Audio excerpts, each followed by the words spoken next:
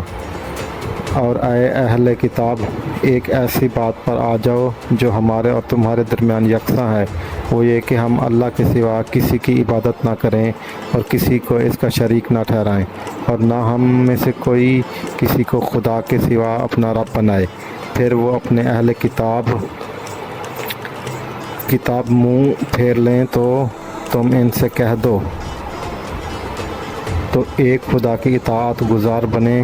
ابو سفیان کہتے ہیں جب ہرقل نے جو کچھ کہنا تھا کہہ دیا اور خط پڑھ کر فارغ ہوا تو اس کے ارد گرد بہت شور غوغا ہوا، بہت سی آوازیں اٹھنا شروع ہوئیں اور ہمیں باہر نکال دیا گیا۔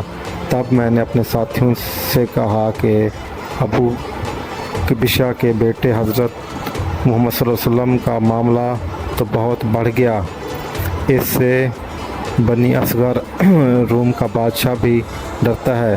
مجھے اس وقت سے اس بات کا یقین ہو گیا کہ حضور صلی اللہ علیہ وآلہ وسلم عن قریب غالب ہو کر رہیں گے، حتیٰ کہ اللہ نے مجھے مسلمان کر دیا۔ ابن ناطور الیہ کا حاکم ہرقل کا مصائب اور شام کے نصاری کا لاٹ پادری بیان کرتا تھا کہ ہرقل جب ایلیا آیا ایک دن صبح کو پریشان اٹھا تو اس کے درباریوں نے دریافت کیا کہ آج ہم آپ کی حالت بدلی ہوئی پاتے ہیں، کیا وجہ ہے؟ ابن ناطور کا بیان ہے کہ ہرقل نجومی تھا، علم نجوم میں وہ پوری مہارت رکھتا تھا۔ اس نے اپنے ہم نشینوں کو بتایا کہ میں نے آج رات ستاروں پر نظر ڈالی تو دیکھا کہ ختنہ کرنے والوں کا بادشاہ ہمارے ملک پر غالب آ گیا ہے۔ بھلا اس زمانے میں کون لوگ ختنہ کرتے ہیں؟ انہوں نے کہا کہ یہود کے سوا کوئی ختنہ نہیں کرتا، سو ان کی وجہ سے پریشان نہ ہوں۔ سلطنت کے تمام شہروں میں یہ حکم لکھ بھیجیے کہ وہاں جتنے یہود ہوں سب قتل کر دیے جائیں۔ وہ لوگ انہی باتوں میں مشغول تھے کہ ہرقل کے پاس ایک آدمی لایا گیا جسے شاہ غسان نے بھیجا تھا۔ اس نے رسول اللہ صلی اللہ علیہ وسلم کے حالات بیان کیے۔ جب ہرقل نے سارے حالات سن لیے تو کہا کہ جا کر دیکھو وہ ختنہ کیے ہوئے ہے یا نہیں۔ انہوں نے اسے دیکھا تو بتایا کہ وہ ختنہ کیا ہوا ہے۔ ہرقل نے جب اس شخص سے عرب کے بارے میں پوچھا تو اس نے بتایا کہ وہ ختنہ کرتے ہیں۔ تب ہرقل نے کہا کہ یہ وہی محمد صلی اللہ علیہ وآلہ وسلم اس امت کے بادشاہ ہیں جو پیدا ہو چکے ہیں۔ پھر اس نے اپنے دوست کو رومیہ خط لکھا اور وہ بھی علم نجوم میں ہرقل کی طرح ماہر تھا۔ پھر وہاں سے ہرقل حماس چلا گیا۔ ابھی حماس سے نکلا ہی نہیں تھا کہ اس کے دوست کا خط اس کے جواب میں آ گیا۔ اس کی رائے میں بھی حضور صلی اللہ علیہ وآلہ وسلم کے ظہور کے بارے میں ہرقل کے موافق تھی کہ محمد صلی اللہ علیہ وآلہ وسلم واقعی پیغمبر ہیں۔ اس کے بعد ہرقل نے روم کے بڑے آدمیوں کو اپنے حمص کے محل میں طلب کیا اور اس کے حکم سے محل کے دروازے بند کر لیے گئے۔ پھر وہ اپنے خاص محل سے باہر آیا اور کہا، اے روم والو، کیا ہدایت اور کامیابی میں کچھ حصہ تمہارے لیے بھی ہے؟ اگر تم اپنی سلطنت کی بقا چاہتے ہو تو پھر نبی کی بیعت کر لو اور مسلمان ہو جاؤ۔ یہ سننا تھا کہ پھر لوگ وحشی گدھوں کی طرح دروازوں کی طرف دوڑے مگر انہیں بند پایا۔ آخر جب ہرقل نے اس بات سے ان کی یہ نفرت دیکھی اور ان کے ایمان لانے سے مایوس ہو گیا تو کہنے لگا کہ ان لوگوں کو میرے پاس لاؤ۔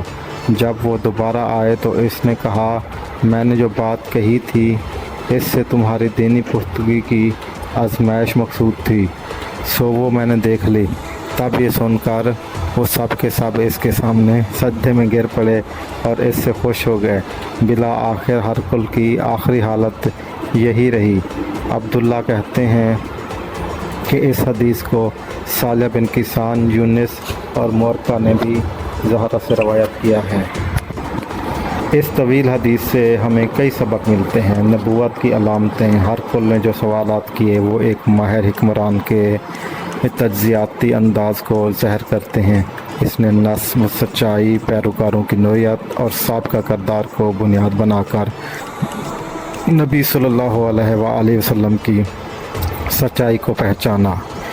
دعوت اسلام کی حکمت، نبی کریم صلی اللہ علیہ وآلہ وسلم نے نہایت محبت حکمت سے ہرقل کو دعوت اسلام دی۔ خط کا انداز سلام ہو اس پر جو ہدایت کی پیروی کرے۔ اس کے الفاظ آج بھی ہر دل میں اترتے ہیں۔ ایمان کی حقیقت، ہرقل نے کہا جو شخص انسانوں کے ساتھ جھوٹ نہیں بولتا وہ اللہ پر جھوٹ کیسے باندھ سکتا ہے؟ یہ گواہی خود ایک غیر مسلم حکمران کی طرف سے ہے۔